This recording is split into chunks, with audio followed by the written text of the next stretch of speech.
Welcome back to another episode of Look What Jess Found. Today we're going to do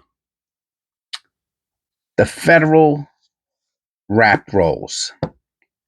Now, I don't do these too often, and I guess it's because there's not much copper in them, which is really a bad reason not to do it, to be honest with you.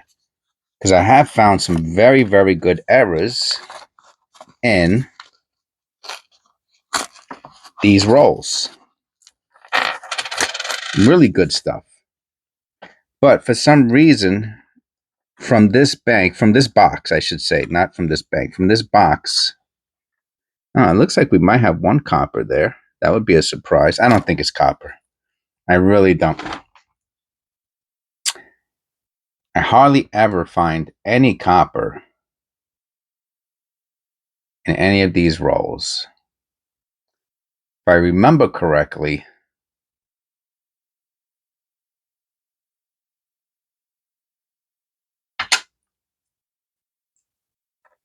I'm going to go from the bottom. That's a beauty, huh?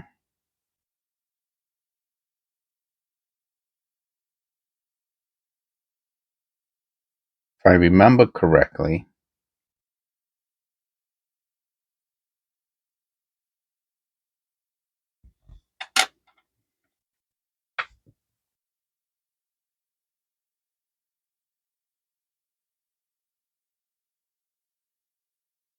let's see, the dent is done.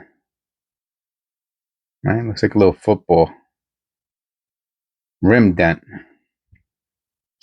It's actually done at the mint, and you can see created a nice little machine doubling on the O.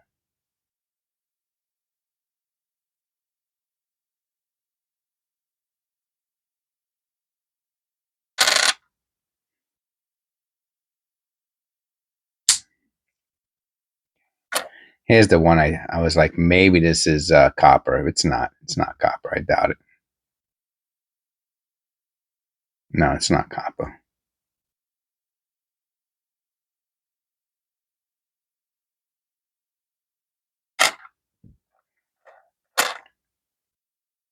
Yeah, I don't find any copper in the rolls. Misaligned die from this bank.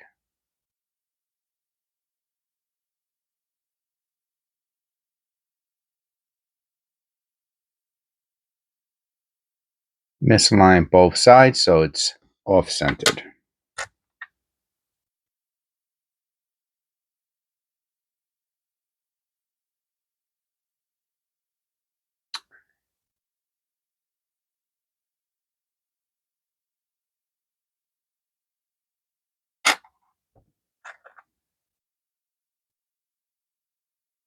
That's a beauty.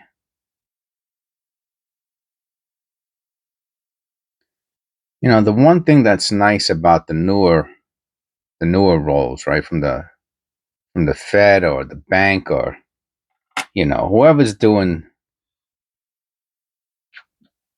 those bank wrapped rolls that have mostly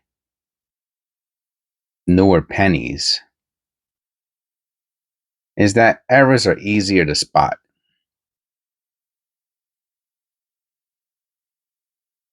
Right? For the most part, they're less dirty.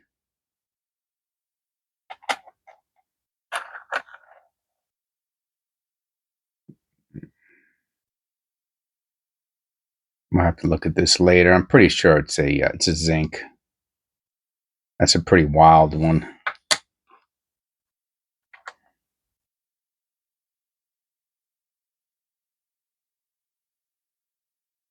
You know, if you find the 2023, you look for the extra V.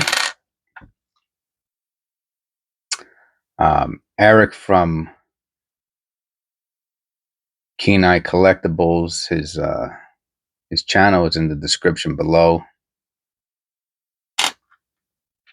He mentioned another error that people are looking for on the 2024. I can't recall this moment.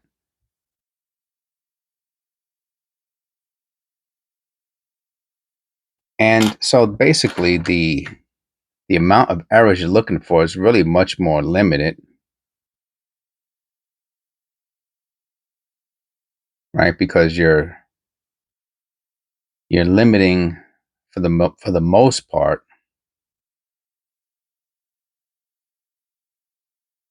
the years of the coins that you're getting, right? Because most of these are going to be 80, 83 and newer.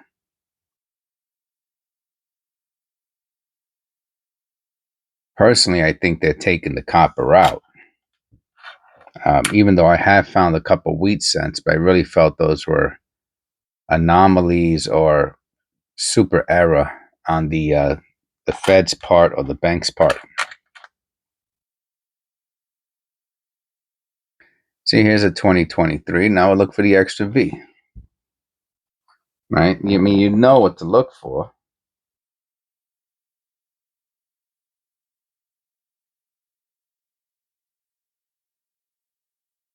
And there's no extra V.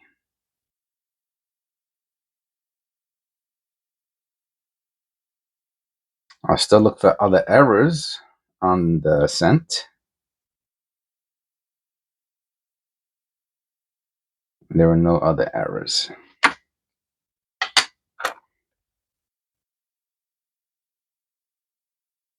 $2007D. This one has a bunch of rim dents.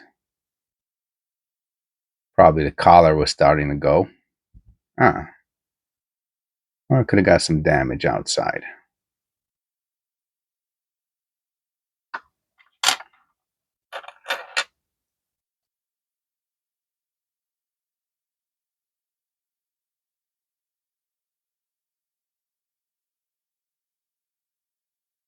I'll check out that R. That's probably post-mint damage, but let me just make sure. Yeah, it's a scrape.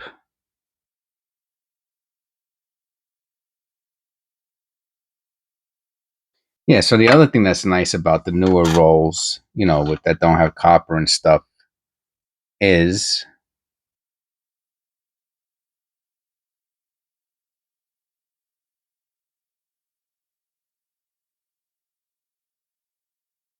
you also go through them faster.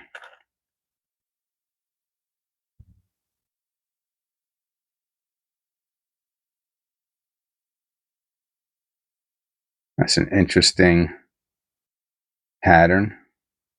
Damage.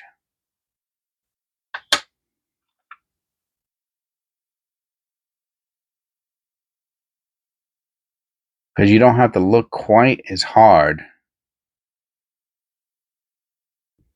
to see the errors. So the difference in time between, let's say, an older copper penny that's might be a little bit dirty and a clean newer one, maybe it's a second or two, right? But those seconds will start adding up as you go through the rolls. So, we're probably halfway through this roll already, and it's only 8 minutes. Meanwhile, I've had some rolls take me an hour to go through. Oh, this one's really bright. I don't know what's your story, buddy.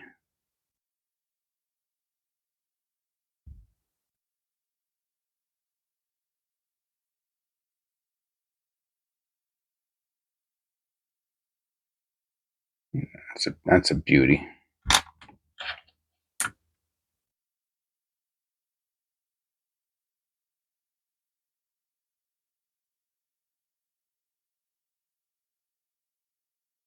And it also gets you familiar with the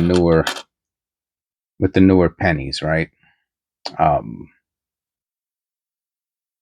Like your brain has to print these images, and if you're going back and forth between, I'll look at that. This is a weird one. Between copper and zinc constantly,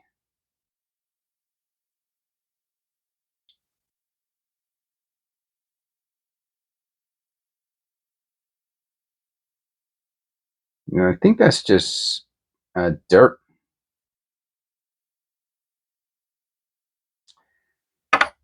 And it's kind of, you know, to me, I think it's a little bit. Is this a copper? Nah, it's not a copper either. None of these are copper, I'm telling you.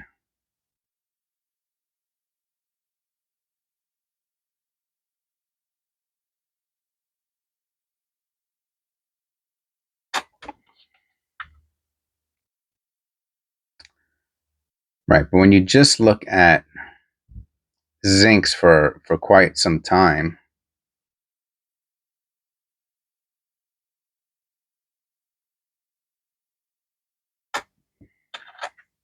you learn about zincs. This is a beauty. Such a strong strike, right? 84 double ear? No.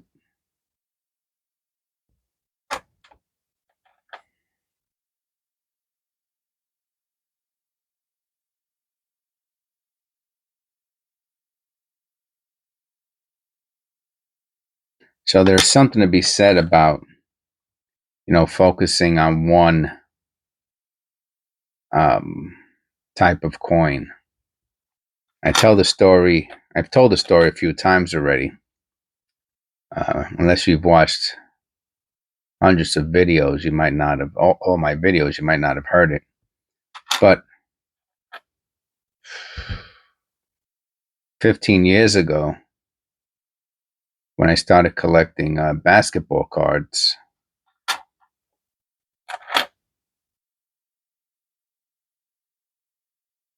oh yeah, this is some. I forgot what it's called when the see, this is an error. You see how flat the rim is?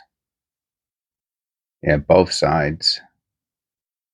Not so much there, but more or less the whole thing on the reverse. It's a 92, not a close AM. Does have that's pretty nice machine doubling. It's the, you know, splitting of the clad, but still, it's pretty cool. All right, well, keep that down there. Ah, is it our first copper? Oh, we got a copper. Milagros, Milagros.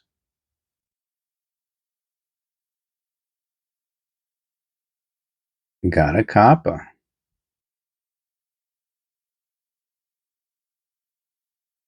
Wowzers. K. Milagros.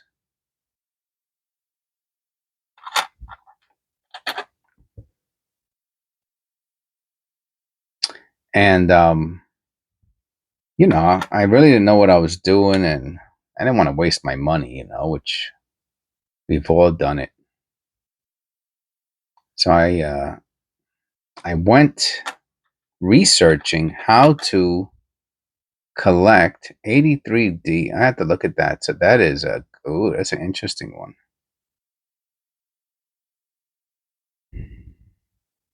That is an interesting one. I'm gonna look at that in a second. A segunda. Oh yeah, that's a nice. It's not a repunch. I don't get it. That's a crazy, crazy. I guess it is a repunch mint mark, but it looks like the other mint mark was removed. This is a pretty serious error, right? So up to 89, they punched the mint mark onto the hammer. So the repunch mint mark is, you'll see the two mint marks, right? Because they punched it once, then they punch it again. Man, this one looks like they punched it, removed it, and repunched it, which, man, that would be right. And I know that they polish and they do stuff. That's a really good one. So that's probably our best find so far.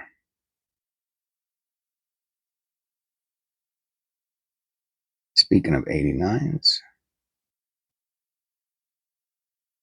Mm. Could be a die clash. Let me just check that out real quick. Oh, yeah. Wow. And it's usually the same. It's just that they always come in different, what's clearer and what's not. So that's a die clash. Okay. Interesting. So I did research, like, how to, best way to collect basketball cards. Something to that effect.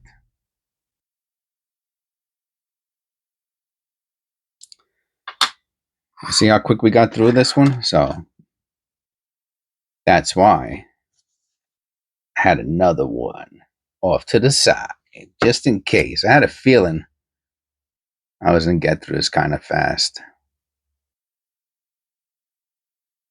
I guess you knew that because you could see how long the video is. And the recommendation that this person gave was to collect one player. He said instead of collecting all players and never really learning anything, because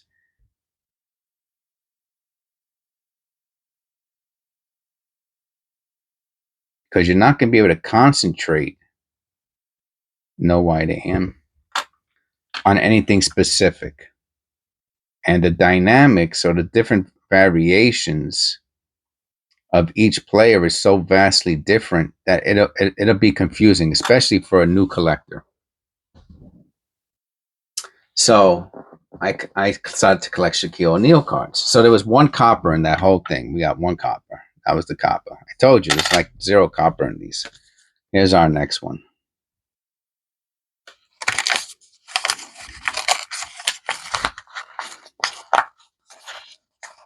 Oh, that's a pretty color one. You never know. It might be a copper in this one. See, it looks like I never let it fool me though, because it looks like copper, but I'm like, there's no way this is copper. All right, and I'm pulling from the bottom, so we'll continue with that little pattern. So I said, okay, I want to collect Shaquille O'Neal because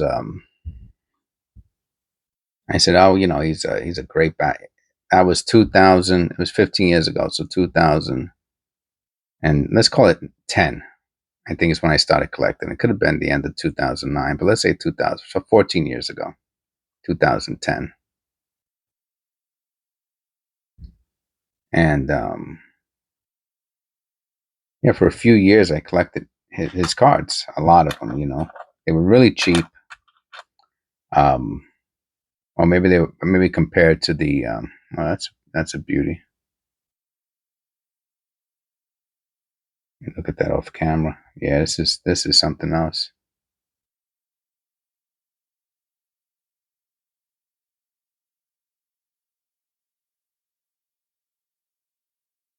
So if you haven't heard the story, listen, especially if you're a newer collector, listen to the story in the Pearl of Wisdom.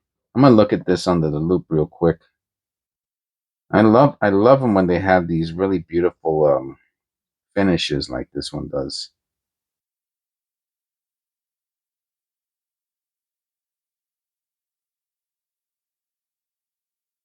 Doesn't have any errors on it though that I could see.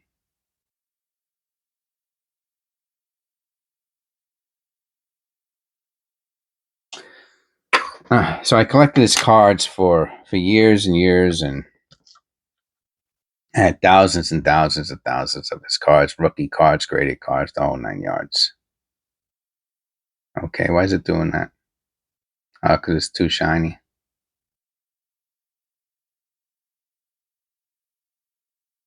Yeah. And I became pretty much an expert on Shaquille O'Neal basketball cards, especially his you know, his older ones, his rookie to the early 2000s.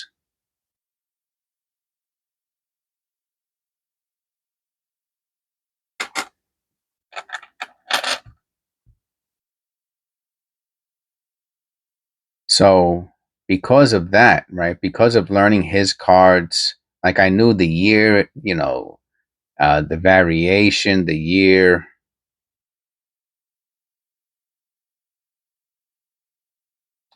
all the different inserts, parallels. I mean, I knew them like the back of my hand, you know, because I just focused on his card day in, day not out. Nobody else, mostly just him.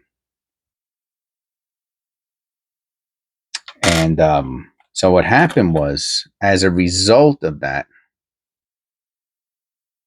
this is a nice misaligned die. Really, really nice.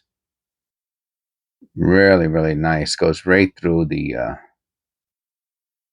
letters on the other side. How about the reverse? Interesting. All right. We'll keep an eye on that one. So what happened as a result of that was when I was able to identify the same parallels and inserts of Shaquille O'Neal. When I saw someone else's, a different player, I knew I was able to recognize and identify the type of card it was. And because of knowing the values, oh, we got a second copper. Because of knowing the value of the Shaquille O'Neal card, I was able to say, okay, how does this other person rank in regards to Shaquille O'Neal? Wow, this is really, really, this has to be an uncirculated.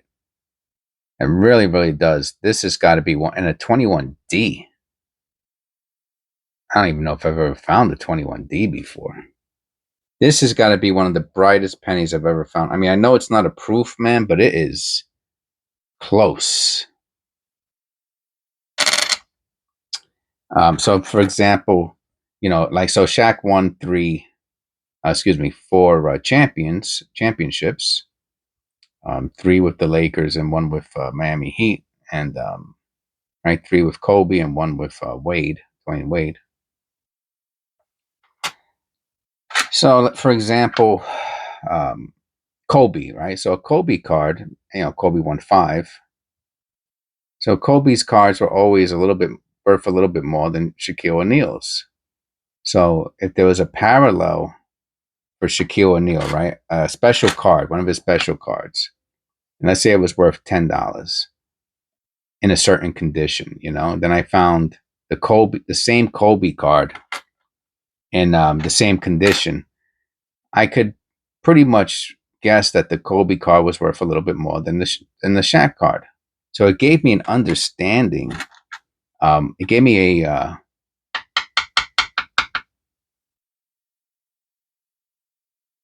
a point of reference,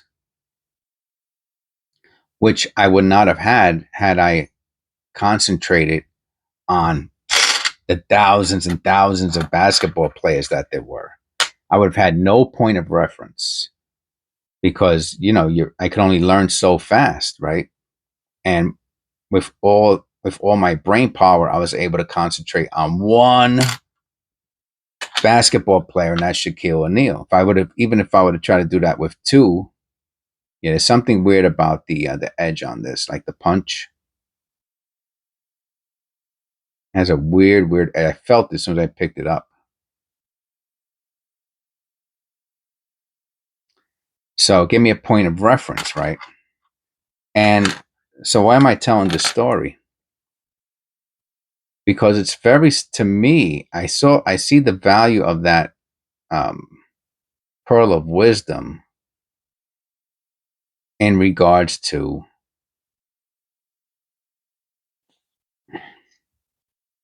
coin collecting or coin roll hunting.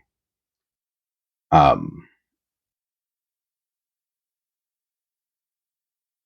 me check that out. Nah, that's just. I mean, it could be mint damage. Oh, but look at that Look at that next to the roof. The roof. The roof. A lot of dirt on this one.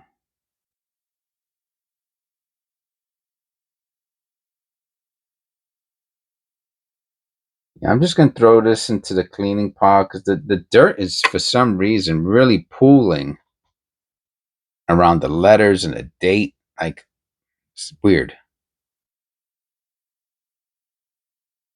So I like to see this one cleaned. I'll throw it with the other ones.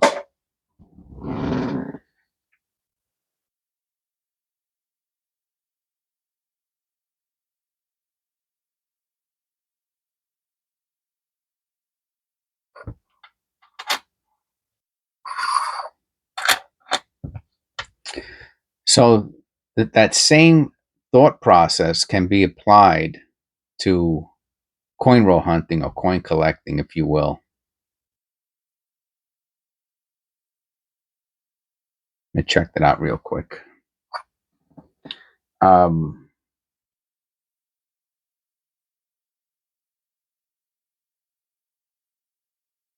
In that on this channel, we focus on, no, there was nothing there. We focus on pennies. And as a result of just focusing on pennies, I've learned a tremendous amount about pennies, how they're made,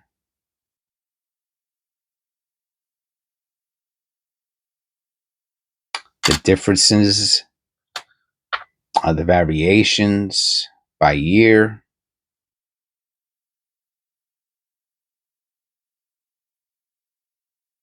how to spot numerous errors and what they look like, right? So it's very difficult for an error to get by me on a penny because I have a very, very good understanding of what they look like, even by year. It's almost subconscious at this point. Now, when I pull out a roll of nickels or quarters or dimes, $50, whatever, any other coin, I can feel automatically that I'm lost. I don't know how they're supposed to look when I look at the other ones. Now, don't get me wrong. If there's an obvious error, this is another, I can feel it. I could feel the rim. Something about how this is punched. It's a very, very odd punch. Could be, look, even the surface is so smooth. Yeah, there's something, I don't know what it's called. So this is a good example of what I'm talking about. I know how zinc scents the surface looks, the clad. They have yeah, let's just grab a random one. Yeah, they got imperfections in them, bubbles, lines, striations, all kinds of stuff goes on. And for some reason, this one is flat as can be. And I remember seeing that in an era or in a description of um, like a different type of treated planchet or something. It's interesting. I'll put it to the side. So when I pick up a nickel, a dime, a quarter, yeah, of course, if there's an error, I'm going to find it. Meaning an obvious error, serious doubling, a die clash. Like I know what they look like, generally speaking, but I don't know them intimately. And that is the difference. Ah, look at this. Looky here. It's not the D. The 63D is the possible key variety. So it's not the D.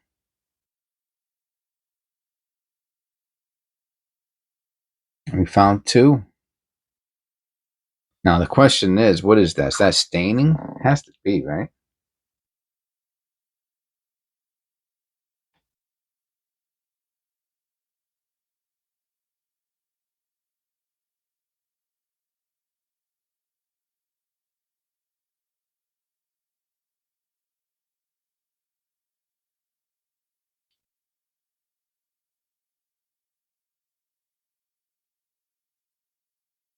It's got some rim. See, once you go to copper, all of a sudden it takes up your time to try to figure things out.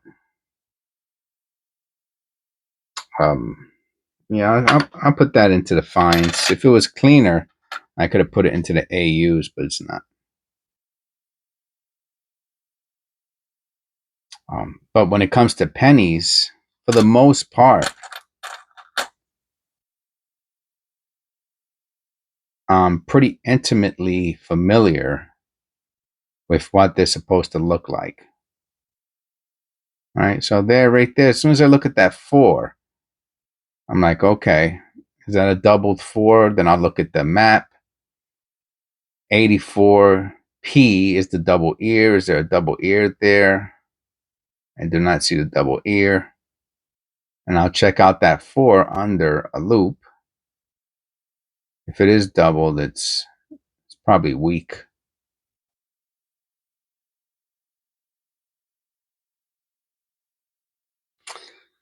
Now, does that mean I find every error? Of course not. That would make me perfect. And as we know, there is only one perfect person ever, and that's Jesus Christ,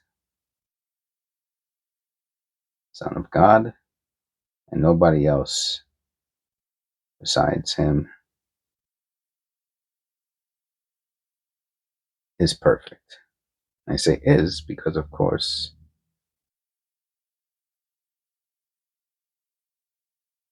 he's everywhere still. Could be some stuff. Could be. It looks like it could be a slight dye. I can't see it though. It's hard to tell. Yeah, and the 4 did not look doubled under the loop.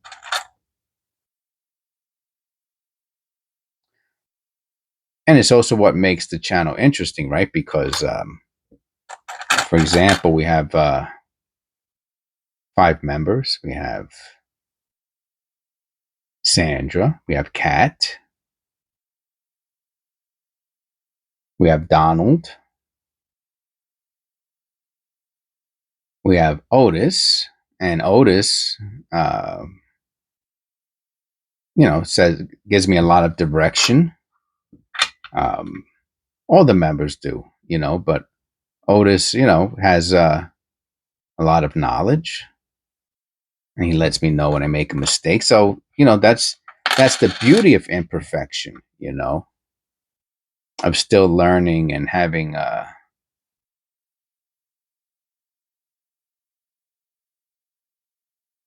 the desire to learn, which I do. And then we have Eric from keeneEyeCollectables, which I might have mentioned earlier in the video. And he also has a lot of knowledge about the different penny errors. Very helpful.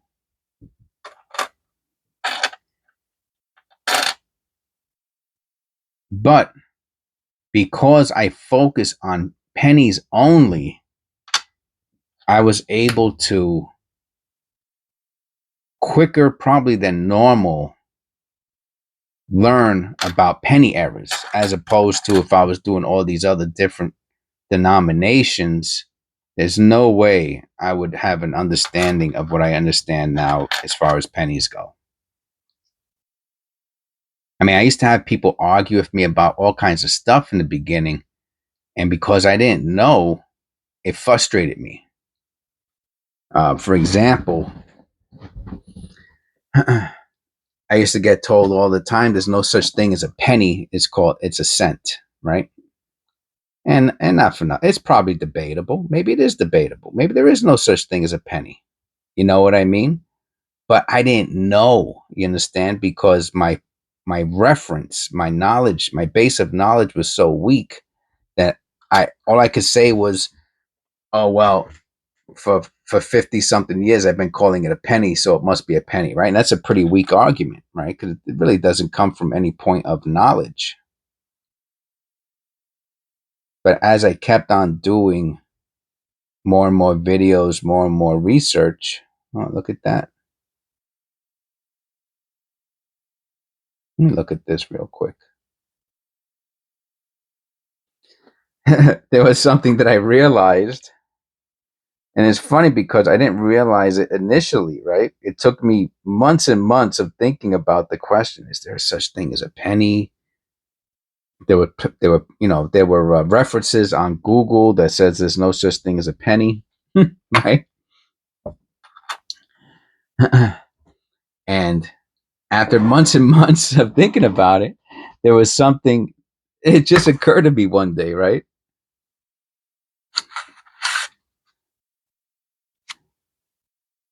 Penny,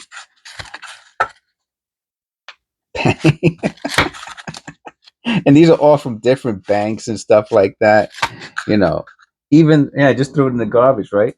What does the Federal Reserve call them?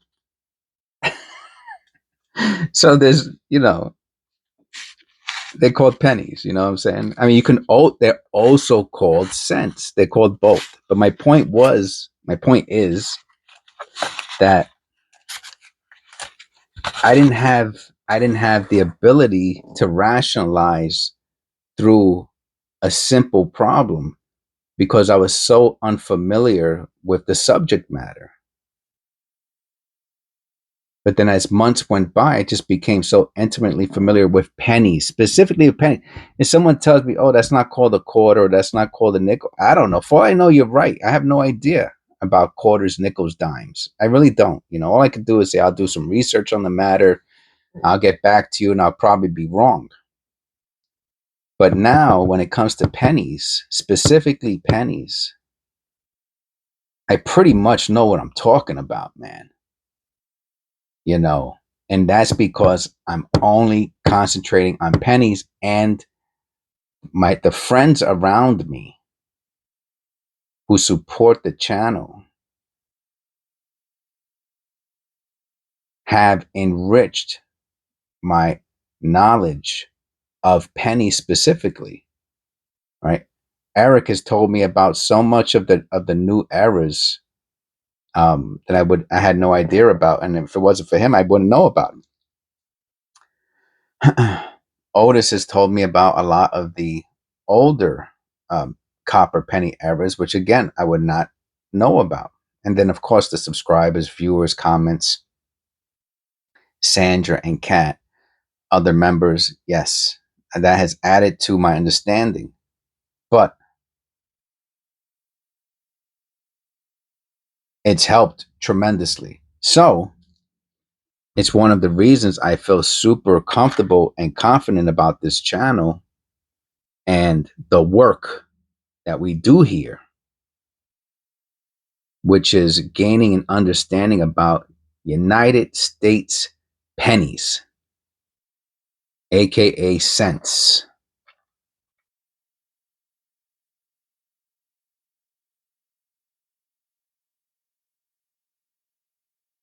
And I'm going to assume and hope that that's some of the reasons. By the way, anybody who's still here after, 30, almost 40 minutes, thank you very much. That's what, you can have 1,000 people watch 1 minute of the episode and then have 100 people watch 40 minutes. And of course, the 100 people are going to help and support the channel way more than the 1,000 people who watch 1 minute, right? Because 100 times 40 is a 4,000, and 100 times 1 minute is 1,000, right? So it's just math, really. So everyone who's still here after this, I really appreciate it. It helps the channel out. So anything that helps the channel out helps me out. And I just want to say thank you to you guys, of course, the members. So we actually found a few coppers. Super surprising. We found the 82, I think, and we found that one, and I think we found only one really, really good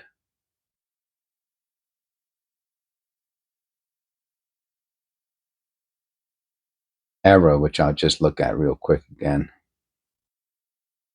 No white AM.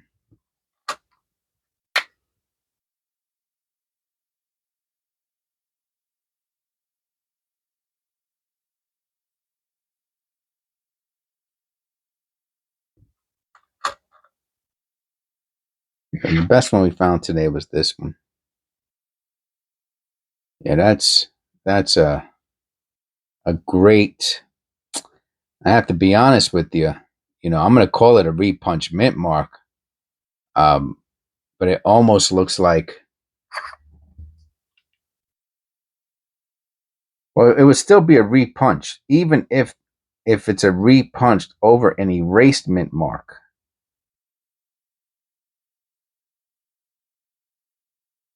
But I don't think it's erased. But what I'm thinking is that they very quick when they went to hit it,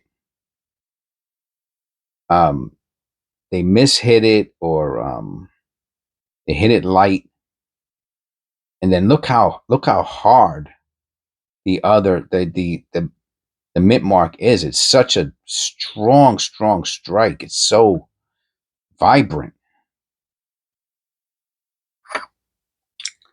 Um, Very nice. It's a dirty penny. I'm probably end up cleaning it.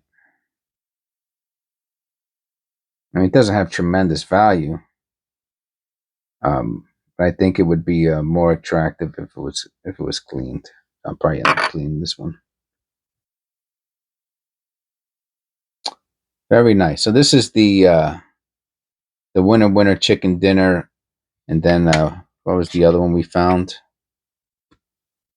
And I don't usually recap them because I do shorts on the significant findings. Oh yeah, this one has that is a nice die clash, man. That's a cool one. All right, so thank you again, everyone who's still here after 42 minutes. I really appreciate it. Please click like and subscribe. This is episode 165, and I'll see you on the next one.